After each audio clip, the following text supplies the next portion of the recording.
ಓಂ ಶಾಂತಿ. Good morning.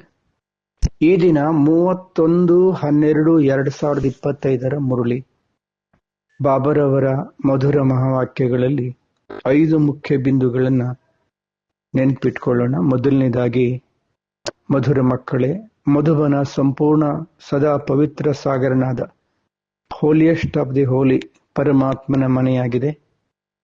ಇಲ್ಲಿಗೆ ನೀವು ಯಾವುದೇ ಪತಿತ ಆತ್ಮಗಳನ್ನ ಕರೆತರಬಾರದು ಅಂತ ಬಾಬಾ ಹೇಳ್ತಾರೆ.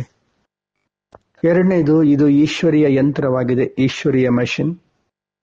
ಇಲ್ಲಿ ಯಾರಿಗೆ ಪಕ್ಕ ನಿಶ್ಚಯ ಬುದ್ಧಿ ಇದೆಯೋ ಅವರ ನಿಶಾನಿ ನಿಂದೆ, ಮಹಿಮೆ, ಮಾನ, ಅಪಮಾನ ಎಲ್ಲದರಲ್ಲೂ ಕೂಡ ಧೈರ್ಯವಾಗಿರ್ತಾರೆ. ಮೂರನೇದು, ಯಾವುದೇ ಸೀಮಿತವಾದ ಇಚ್ಛೆಗಳನ್ನ ಇಟ್ಕೊಳ್ಬೇಡ್ರಿ, ಸದಾ ಖುಷಿಯಿಂದ ತುಂಬಿದವರಾಗ್ರಿ. ನಾಲ್ಕನೆಯದು, ಮಾಯೆಯ ಆಟವನ್ನ ಸಾಕ್ಷಿಯಾಗಿ ನೋಡುವಂತಹ ಸದಾ ನಿರ್ಭಯ ಹಾಗೂ ಮಾಯಾಜೀತರಾಗ್ರಿ. ಐದನೇದು, ಇಂತಹ ಸ್ನೇಹದ ಸಾಗರ ಆಗ್ರಿ, ಕ್ರೋಧವು ಹತ್ತಿರ ಬರಲೇಬಾರದು. 5 ಬಿಂದುಗಳು: ಹೋಲಿಯೆಸ್ಟ್ ಬಾಬಾ, ಈಶ್ವರಿಯ ಮೆಷಿನ್, ಸದಾ ಖುಷಿಯಿಂದ ಇರಿ, ಸದಾ ನಿರ್ಭಯ, ಸ್ನೇಹ ಸಾಗರ ಆಗಿರಿ.